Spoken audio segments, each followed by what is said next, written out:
Hey, thank you for stopping in and checking out this video. My name is Catherine McNamara, and I'm going through the creating a set of videos to detail how I created my lab. Um, so I got some new hardware, and I was going to go ahead and recreate my lab on it. It's going to be centered around ICE, but it's going to be integrating a lot of the Cisco security products as well as a couple other products such as Splunk. Um, so detailed on the screen right now, I have a diagram of what I hope to build out of this. And I've done this before, but I never really recorded the steps I took. So this is going to be a series of videos as I go through the creation and configuration of all these different components.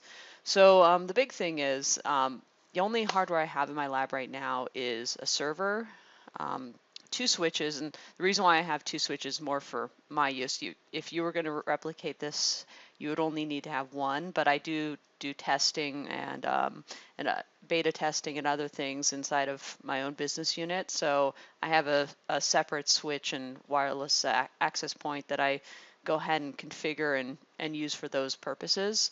But if you were going to replicate this, you would just need a switch, wireless access point, and the server that could house all of these VMs. So what I'm going to go ahead and do is I'm going to configure and install ICE 2.2, MSE, Mobility Services Engine, which I'll integrate with Prime. The reason why I do that is because there are features with location services with ICE that I can create rules based on where their location is with MCSE, and that integration is key if you wanted to restrict someone from being able to have access to your full network or even access to the network if they go to certain physical locations and the access points pick them up. The Prime 3.1 I also put on there because you can integrate ICE fairly easily with it, so it gives a little more context, of .1x or authorizations when people sign on, ability to create guest accounts a little bit easier, and just when you're searching through and trying to troubleshoot clients, you're able to see more information such as the username and how they authenticated to your network. I'm only going to configure one wireless control as I go through these videos, but I'm going to have two set up for the same reason I spoke about before. I have a separate little sandbox here for testing purposes. I'm also going to configure a Firepower Management Center for 6.2. This virtual FTD up here is going to act as my gateway. So that's going to be managed by the FMC. And the reason why I do that as well is because I do like the idea of being able to integrate it and have rapid threat containment, which I'll walk through in these videos, in later videos, and show you how I do that. Now, I like to also make sure that I use a CA.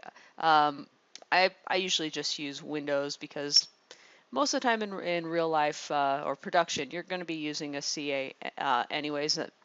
You have the self-signed certificates as an option, but most enterprises I see do use these, use Microsoft, so it's just easier to do that.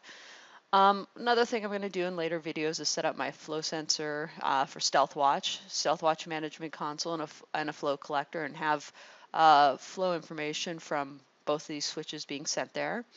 You can integrate it with ICE to get the contextual information of what kind of device was profiled, what was the username, start-stop times, but also it's useful if you wanted to do rapid threat containment, which, marketing terms aside, rapid threat containment is where, okay, somebody's doing something bad. This other system, whether it's StealthWatch, Firepower Management Console or Center, or even third-party systems, detect something's bad or something's happening that you don't want to happen.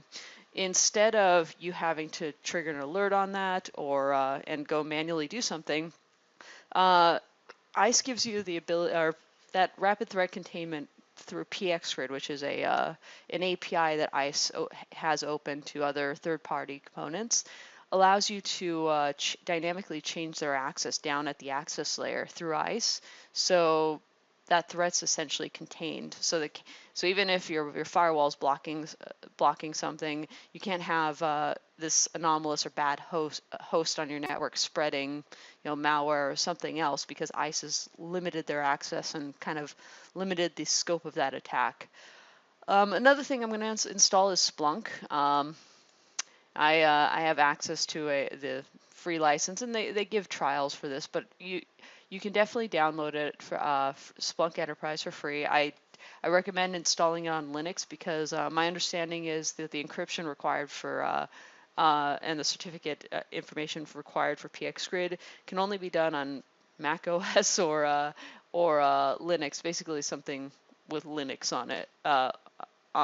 When you take off the covers. So if you're going to be doing this with Splunk in later videos, go ahead and go to the Splunk site.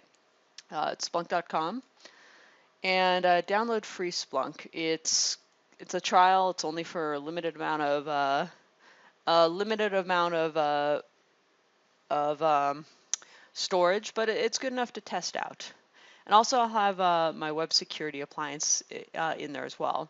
So Web Security Appliance, it's basically Ironport, and it does integrate with ICE, where you can create security group tags and create your rules based on security group tags.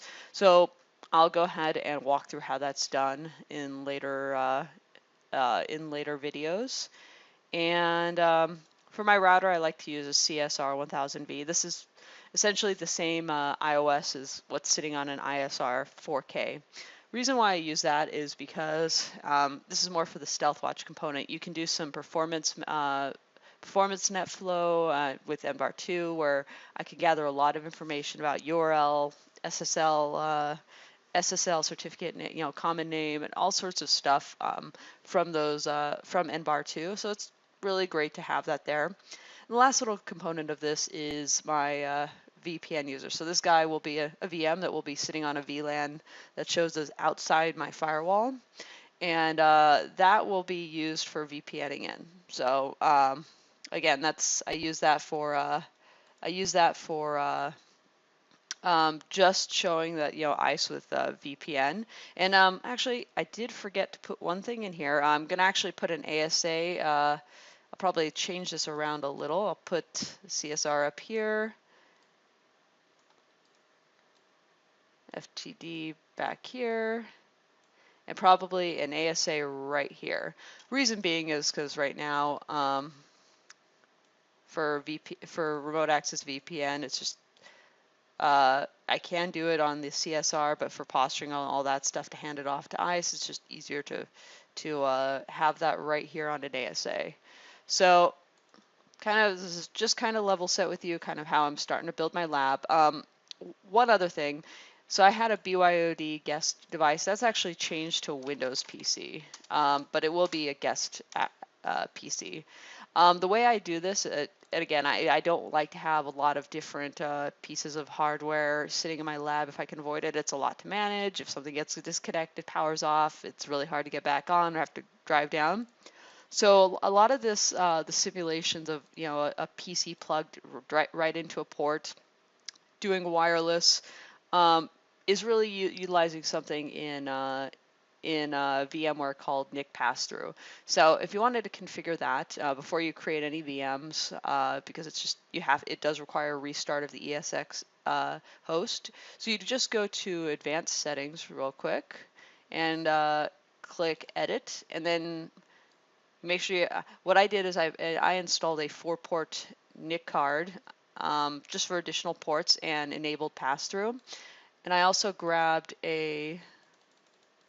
one of the USB connections or a couple of them on the actual ESX host, and I passed it through to the VM. So there's my first PC, which is right here. This is the first one that's plugged right into this guy.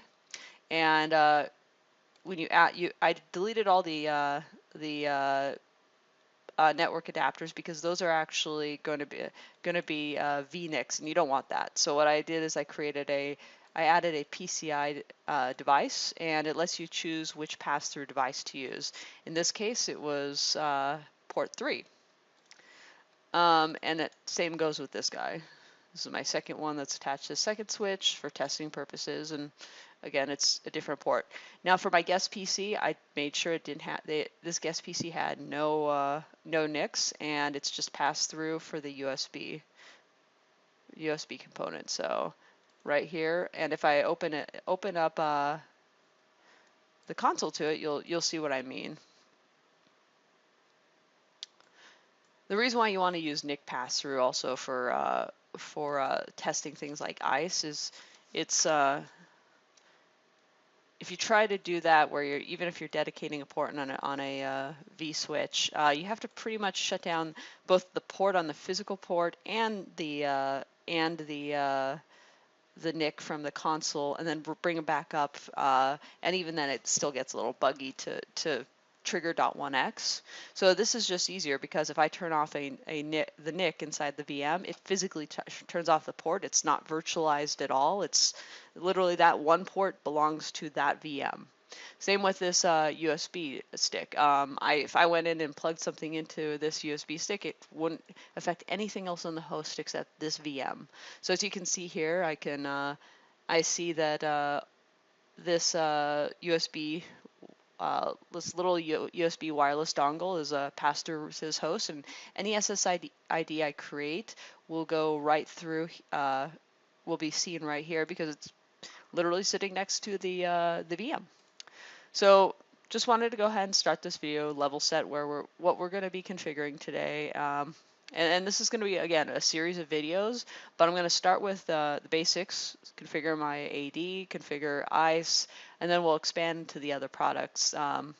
But again, thank you guys for watching this, and this is going to be fun to lab.